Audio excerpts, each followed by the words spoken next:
Um, Try to imagine nothing. Absolute nothing. No air, no light, no particles, no stuff of any kind. Just pure emptiness. You can't do it. I mean, you think you can. You picture blackness, you picture void. But even that blackness is something. Even imagining empty space, you're imagining space. And space turns out to be very much something. This is where it gets strange. This is where your intuition completely fails you. So here's the question. What's between the atoms? You learned in school that everything is made of atoms. Fine. And you probably picture them like little balls, little solid spheres packed together to make stuff. But they're not packed together. They're not even close to each other. There's space between them. Enormous amounts of space relative to their size. And what fills that space? Most people say nothing, empty void. The atoms are the stuff, and between them is just absence, just distance, just nothing waiting for something to happen. Wrong. Completely wrong. Between every atom in your body, between every atom in this room, between every atom everywhere, something exists. Something real, something physical, something that carries energy and exerts force and holds the entire universe together. Let me show you what I mean. Put your hand on a table. Go ahead, actually do it if there's a table nearby. You feel that? Solid, hard. Your hand stops. The table stops. It seems like the most basic thing in the world. But your hand never touched that table. The atoms in your hand never made contact with the atoms in the table, not even close. See, the outer edge of every atom is surrounded by electrons, little negative charges buzzing around the nucleus, and when your hand gets close to the table, the electrons in your hand approach the electrons in the table. Negative approaching negative, same charge. And what do same charges do? They repel. They push each other away. They absolutely refuse to occupy the same space. So what you feel when you touch that table, that sensation of solidity, that pressure, that stop, it's not atoms hitting atoms. It's electrical repulsion, fields pushing against fields. The electrons in your hand getting close enough to the electrons in the table that their electric fields start screaming at each other. No, no, no, you can't come here. Go back. This space is taken. And your brain interprets that electromagnetic repulsion as touch, as solid, as contact. But there's a gap. There's always a gap. Your atoms and the table's atoms never meet. They never make contact. They're always separated by this invisible cushion of electric force. You're floating right now. Did you know that? You're not actually sitting on your chair. You're hovering above it, suspended by electromagnetic repulsion, floating on an invisible cushion of force. You've been floating your whole life. Every time you thought you touched something, you were hovering just above it. Now, think about what this means for the question we started with. What's between the atoms? Field. Electric field. Electromagnetic field. And these fields are not nothing. People make this mistake all the time. They think fields are just a mathematical convenience, a way of calculating things, a shortcut. No, the field is there. It exists in space. It carries energy, it has momentum, it does things. Every charged particle, every electron, every proton creates an electric field that extends outward in all directions. Not just nearby, all the way out, getting weaker with distance, but never quite reaching zero. In principle, the electric field from an electron in your fingertip extends across the entire universe. So atoms aren't isolated little balls floating in nothing. They are the centers of these fields that spread outward and overlap and interact. The space between atoms is filled with field, layer upon layer of electromagnetic influence. When you look at matter, when you look at solid stuff, what you're really seeing is a dense web of overlapping fields, electrons repelling electrons, creating the illusion of solidity through pure electromagnetic force. The stuff isn't the atoms. The stuff is the field. The atoms are just the places where the fields get intense, where the action concentrates. But the fields themselves extend everywhere between every atom in your body. Right now, fields are pushing and pulling, maintaining structure, holding molecules together, keeping you from collapsing or flying apart. Chemical bonds, the things that hold atoms together into molecules, those are electromagnetic fields doing work. The structure of matter is field structure.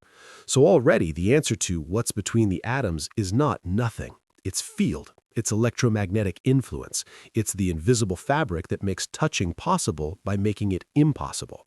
You never touch anything precisely because there's something between you and everything else, and that something is the field. But here's where it gets even stranger.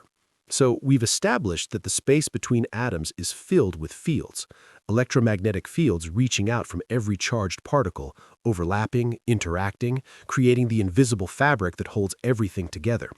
But that's not the whole story. That's not even the weird part yet. Let me ask you something. What happens if you remove all the atoms? Not just some of them, all of them.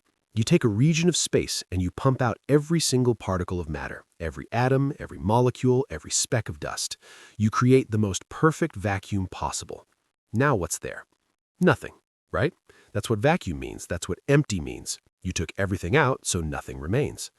So here's the thing. Physics says you're wrong. Nature absolutely refuses to be empty. The universe will not allow true nothingness to exist anywhere, ever, under any circumstances. This comes from quantum mechanics, from something called the uncertainty principle. And look, most people have heard of the uncertainty principle, but they think it's about measurement, about how observing things changes them. That's part of it, but there's something deeper. The uncertainty principle says certain pairs of properties cannot both be exactly determined at the same time. Position and momentum. You can't know both precisely. But also, and this is the important part, energy and time. You cannot have a region of space with exactly zero energy for any extended period. It's forbidden. The mathematics won't allow it. Perfect emptiness would require perfect precision, exactly zero energy.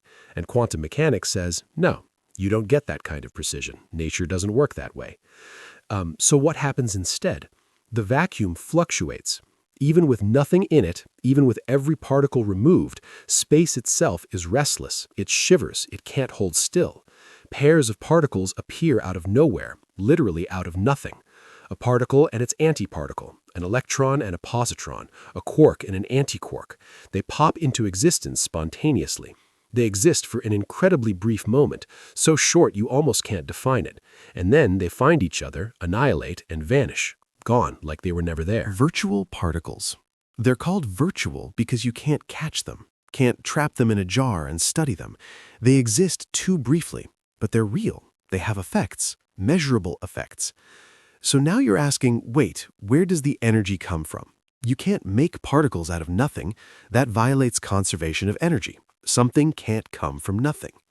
Good question, really good question. But here's how nature handles it. The uncertainty principle allows you to borrow energy from nowhere as long as you pay it back fast enough. The shorter the loan, the more you can borrow. Virtual particles pop into existence on borrowed energy, exist for a fleeting instant, then annihilate and pay back the debt before the universe notices. It's like taking money from a cash register, buying something, then returning it and putting the money back before anyone checks the books. As long as everything balances at the end, it's allowed. Nature runs on credit at the quantum scale, constant borrowing and repaying everywhere all the time. And this isn't theoretical speculation. This isn't physicists playing mathematical games. We can measure this. There's an experiment called the Casimir effect that proves empty space isn't empty. You take two metal plates, very thin, very flat, and you put them incredibly close together in a vacuum, almost touching but not quite, tiny gap between them. And they attract. They pull toward each other. Not gravity, that's way too weak at this scale. Not static electricity, nothing's charged. The plates are neutral. The space between them is empty. There's no reason for them to move. But they do. They pull together, squeezed by nothing, pushed by empty space itself. So why virtual particles? See, virtual particles have wavelengths, like waves in the ocean, different sizes of oscillation. When the plates are very close, some wavelengths don't fit between them. Those virtual particles can't pop into existence in that gap because there's no room for their wavelength.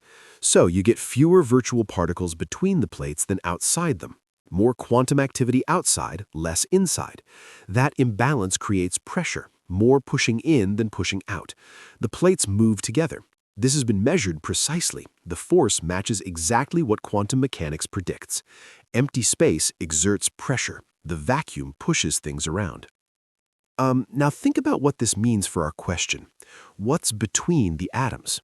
Yes, but those fields aren't just sitting there quietly. The space between atoms, that space filled with electromagnetic fields, it's also churning with virtual particles, appearing, disappearing, borrowing energy, paying it back billions of times per second. The emptiness inside matter is not empty. It's the busiest place you can imagine. Creation and destruction happening constantly, at scales too small and too fast to directly observe. And this is true everywhere, not just between atoms in your body. The space between here and the moon, between stars, between galaxies, same thing. Virtual particles flickering in and out, the vacuum seething with activity. There is no quiet place in the universe. There is no spot where truly nothing happened. You cannot find emptiness. Nowhere in the cosmos does actual nothing exist. Physics won't allow it. Though the vacuum churns with virtual particles, the space between atoms buzzes with fields and quantum fluctuations. Emptiness, true emptiness, doesn't exist anywhere. Now let's put this all together and see what it really means. People think about the vacuum as absence, the default state, what's left when you take everything interesting away, the boring background where things happen. But that's completely backward. The vacuum isn't absence, it's foundation. It's not what remains when you take everything away, it's what everything comes out of. The vacuum is the ground state of reality, the quietest possible configuration of the fields that fill all of space. And even that quietest state cannot be perfectly still. So here's the part that really twists your brain. Particles aren't stuff that exists in empty space. Particles are the fields doing something. A particle is just a ripple in a field, an excitation, a place where the field vibrates a little harder than the quiet background hum. The electron isn't a little ball sitting in the electromagnetic field. The electron is the electromagnetic field, bunched up, concentrated, doing something more intense than usual. And those fields exist everywhere, not just where particles are, everywhere. The whole universe is filled with fields overlapping, extending through all of space. And particles are just the places where those fields get excited. And think about what this means for you, for what you are. You're made of atoms. Those atoms are mostly empty space, but that empty space is filled with fields, and those fields are fluctuating with virtual particles. And the particles themselves, the electrons and quarks that seem so solid, they're just excitations in deeper fields. There's no bottom. There's no foundation. There's no solid stuff that everything else is made of. You zoom in looking for the ultimate substance, the bedrock reality keeps dissolving. Atoms are mostly empty. The empty is full of field. The fields are full of fluctuations. The particles are made of field excitations.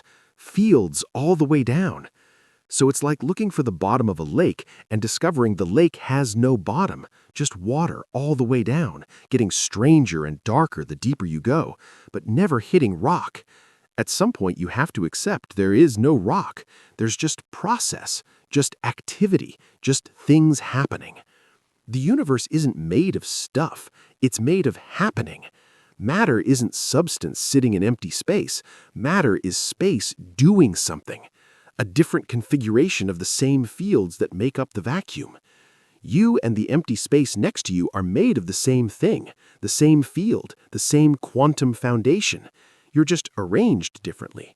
You're a pattern that persists, a ripple that keeps going, a fluctuation that got complicated enough to wonder what it's made of. And here's something else. Those fields connect everything. The electromagnetic field in your body is the same field as the electromagnetic field in a star 10 billion light years away. Same field, not a copy, not a similar field, the same continuous field extending through all of space. Particles are just places where that universal field does something interesting. Between those places, the field continues, quieter but present. You're not separate from the universe. You can't be. You're a localized pattern in fields that have no edges, that extend everywhere, that connect everything to everything else. So back to our question, what's between the atoms? Field. Real physical fields that carry energy and exert forces. Virtual particles bubbling up from the quantum vacuum. Activity that never stops. Fluctuation that never rests. Potential that fills every point in space. Not nothing, never nothing. The space between atoms is the same stuff as the atoms themselves, just in a quieter state. When you reach out and touch something, you don't cross empty distance, you push through fields. Your fields interact with other fields. Electromagnetic repulsion creates the sensation of contact, but there's no emptiness to cross. It's fields all the way. The solid world you think you live in, the empty space you think surrounds it, these are both the same thing. Both are field. The difference is just intensity, just pattern, just how much activity is happening where. And when you finally get this, when it really sinks in, reality looks different. The world stops being solid objects in empty space. It starts being what it actually is, a web of interacting fields, patterns emerging and dissolving, activity that never stops. No hard edges anywhere, no true emptiness anywhere. Everything connected to everything else by the very medium it's made of. You're made of that. A brief, complicated ripple in fields that were here before you and will be here after. The space inside you and the space between galaxies is the same space, made of the same fields doing the same things. The only difference is the pattern. That's the answer. That's what's between the atoms. Not nothing, a something that turns out to be the same something that atoms themselves are made of. There is no between, really. There's just field everywhere in various states of excitation. And what we call matter is just the excited parts. So, can you imagine nothing now? True nothing? Absolute emptiness? You can't. And now you know why. Because nothing doesn't exist. Never did. The universe is incapable of emptiness. Even the quietest, most remote, most vacant corner of space churns with activity, buzzes with potential, refuses to be still. Reality isn't stuff and void. Reality is field. The field is everywhere, and everywhere always something is happening. That's what's between the atoms. That's what's between everything. And once you see it, you can't unsee it. The solid world dissolves into shimmering activity, and emptiness reveals itself as the busiest place of all.